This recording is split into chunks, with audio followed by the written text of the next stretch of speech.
With Sarah Lilly for her film called Raising the Bar, which looks like a very interesting film. We're gonna find out a little bit about this new filmmaker. This is her first film. I want to welcome Sarah to TrueHollywoodTalk.com. Thank you for having me. Well, she's an East Coast person, and we know East Coast people rule. All no disrespect to you, sexy West Coast types. Okay, tell us first of all, what's your background? I've been an actor in New York City for about 10 years. And this is my first foray into writing and producing.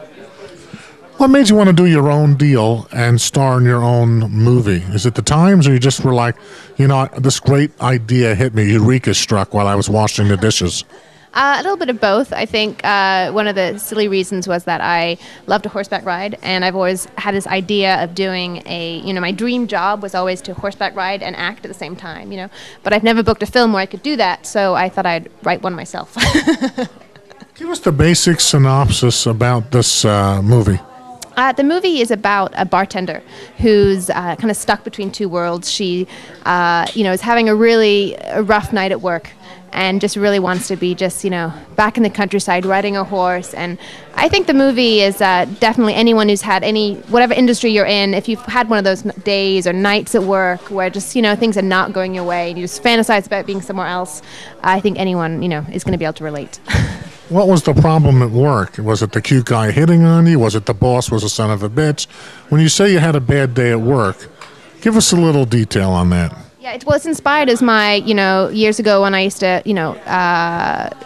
work as a bartender in between acting gigs. In the film, there's, the whole sort of interesting, group of people that come in. There's the asshole kind of guy, and there's the very sort of annoying customer who can't decide what kind of beer he wants to drink, and just kind of as the night progresses, the customers kind of get more and more quirky, as it were.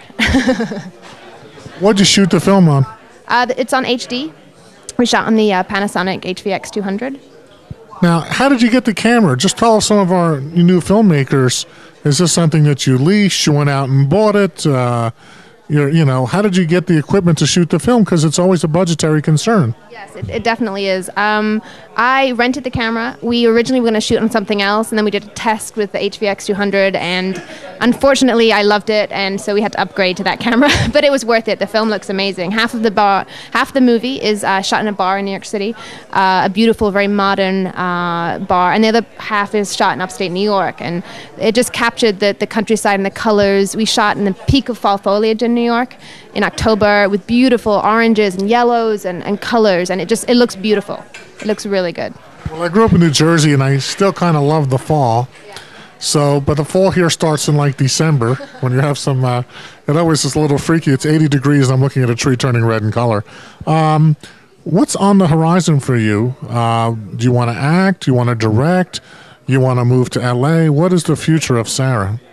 My future. Well, I do love to act. I don't plan on giving that up. I have a feature called Blue Road that's coming out that I play the female lead in. I'm in the process of writing a new short called Bedside Manor. We'll see what happens. What's been the response to the film? If people have seen it so far, is this its premiere or this worse? The Palm Springs is the premiere of the film. We just finished editing in June. So this is really the first festival I even applied to, and so I'm really excited. I premiere tomorrow. And we had a test screening in New York. It went really well. I think people could just really relate to the film, just because everyone's had that experience of having a rough day, and I think it's a very funny, kind of quirky little film. I hope this will be the first of many festivals. I'd like to, do a nice tour over the next year. So. She kind of reminds me of this like young Annie Hall kind of chick, she's kind of like one of those chicks you see in Starbucks with the iPhone and the headset, and you're like, wow, I wonder if she has to go out to the movies with me. She's got that kind of quirky, hip, Greenwich Village kind of look. I would say just stay just as you are. It's working really well. And we want to thank you for coming on TrueHollywoodTalk.com, and better days ahead. Thank you so much. Thank you. Watch out for Sarah, okay? Quirky little girl, all right? Bye-bye.